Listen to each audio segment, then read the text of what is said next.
Hi, what's up, y'all? It's poppin'. It's D, about to react to this vid by Spill Sesh. It's titled, James Charles Addresses His Allegations. Dating on IG, family drama, and more. Dating on IG. Let's see exactly what he's gonna address and what he will say. Let's watch.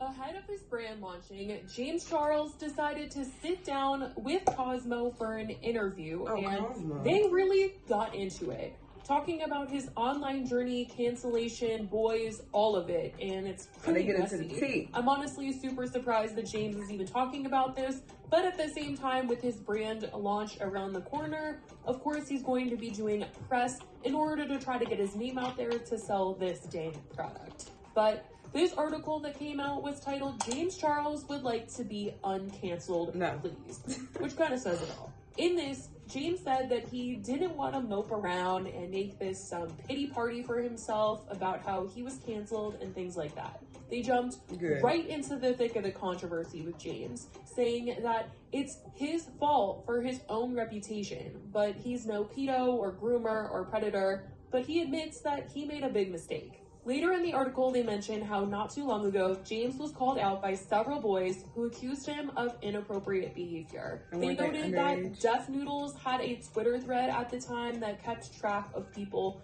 who had come out to accuse James. James said that Def Noodles didn't fact check every accusation out there, saying the source of where the list came from was not doing any sort of research, no fact checking. Some of the screenshots depicted consensual conversations between adults. He says others were completely fake and never even happened. The article also added, Cosmopolitan reached out to several people who said they were minors at the time of their exchange with Charles. One asked if he would be willing to pay and did not reply again when told our publication does not compensate sources for interviews. But another former accuser wrote back via Instagram DM with a new revelation.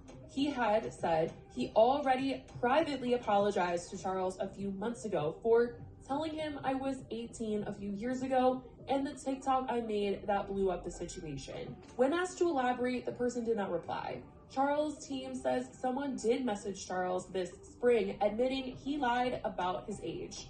Later, James admits that he understands the power imbalance at play in his interactions online, and says he should have verified everyone's ages and been more sensitive to how his fame could color the way others responded to him, admitting that he did F up. But in reference to people referring to him as a groomer, he says, I feel like that word is a very popular buzzword right now, especially in politics and stuff. But you might be the actual meaning of it has been so some of them look referring to so the whether first you allegation fact check against their age him. or not, you can't. The conversation lasted 1 hour. I don't know this person. I've never met this person. Nothing happened between me and this actual person, so to use that word is so categorically incorrect. It's something I don't think that James has ever said before, but he admitted in this interview that because of everything that has come out about James and talking to minors, please admit that and stop singing. His younger brother actually stopped talking to him, and they haven't spoken in 2 years. And this is really something I don't think that James has ever talked about before. I mean, it's something that is shocking to me because James does seem really close with his parents. He's always flying home. I mean, he recently did a video showing off his childhood home, and he was talking about him and his brother and their memories and all this stuff. And so to find out that because of all this, him and his brother haven't spoken in 2 years, it's really crazy. Now, when James was talking about dating and the struggles of it that led him to using TikTok and Instagram as a dating app, he said, quickly, please name 5 famous male gay celebrities from the ages of 20 to 25, he says. You can't because they don't exist. Now, this quote has since been floating around online with people that disagree with James here. They feel like there are a lot of 20 to 25 famous gay celebrities out there for James to connect with. And also, James doesn't have to be with a famous person. There's a lot of things here that, you know, it's just, I know that James wants someone that's at his level. I'm sure that it's name some famous options for me. To settle down and be in a house at the age of 20 to 25. Like, it's a very particular lifestyle that there he are lives, successful people who very much already settled and he's financially secure and all that stuff. But this quote definitely had people like, James, that's not true, that's not true. I can imagine it's difficult to date when you are James Charles, not only because of his reputation, but because he is famous and he is settled and all that stuff. But there's a lot of people that are like, James, I'm sure if you went like through the proper outlets, you could probably find someone. I'm not sure. But he does get into that whole situation. He goes on to say that his mistakes in the past were being too available and reckless, hitting on anyone, being, you know, very desperate. And he says that his intentions were never to prey on minors. He just wanted a boyfriend, and he still just wants love, someone to care for him, but it's hard. And he was asked why he doesn't just use traditional dating apps like Hinge or Tinder and things like that, but he claims that he feels too exposed on apps like that, and people are just going to screenshot their messages and send them to their friends and put it online. And he says that he now requires people to send their IDs before talking to them romantically, whether it's in the DMs or things like that, and that he actually did catch someone who was 17 that tried to like Photoshop their ID earlier this year and, you know, try to say that they were 18 when they were not, and he clocked it, and he referenced himself as like a club bouncer at this point because he has been asking for those IDs.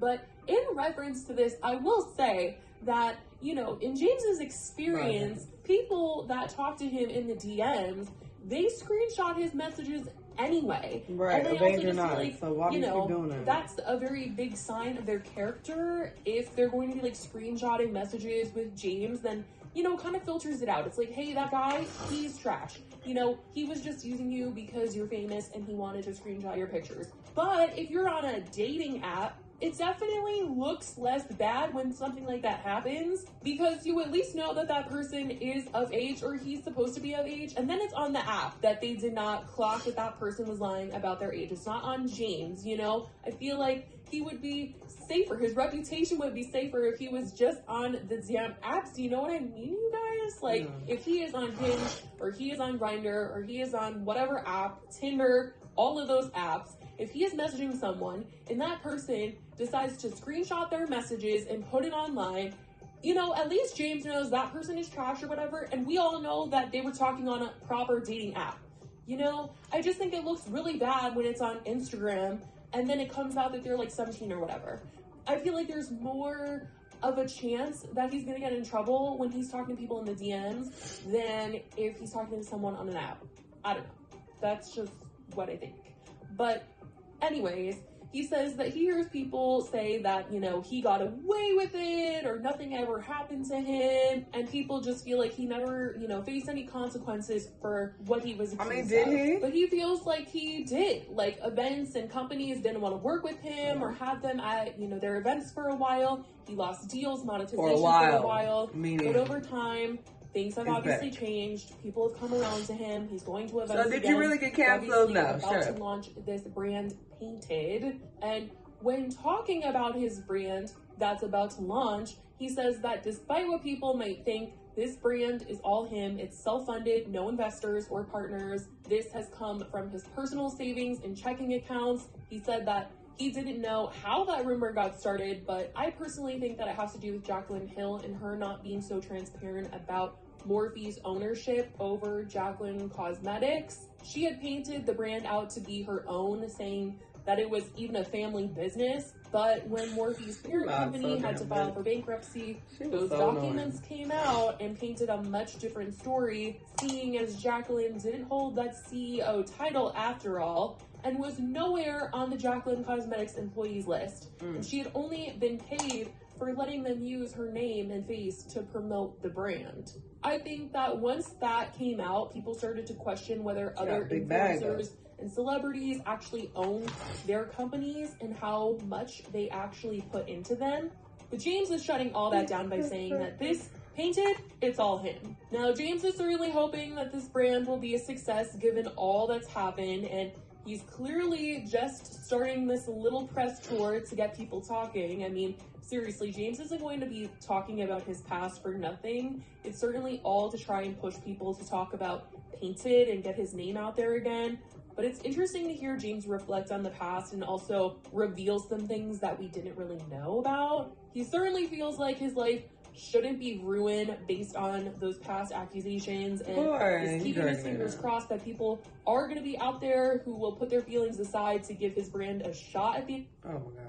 All right, Jamie Charlie, enough of that. I mean, you'll be fine. People who get canceled, a lot of them get canceled for a very short period of time, and then they're back to thriving and you know, being successful on the internet. Look at what happened with Shane. You know, people ran him offline, but now he's back and thriving. So there's that. So yeah, and even he admitted that brands didn't want to work with him in the past, but now they are back to working with him. So you're not canceled.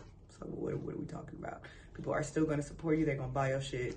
So stop. As far as the whole minor situation, I'm side-eyeing the hell out of him because I don't know. People who are under the age of 18, they look like they're under the age of 18 for the most part. Even the ones who are like really tall or even start getting facial hair early, you can look into their face and see that they look like a teenager. So him saying like, oh, I didn't know, and you know, they lied about their age, I'm just like, you couldn't use your eyes though.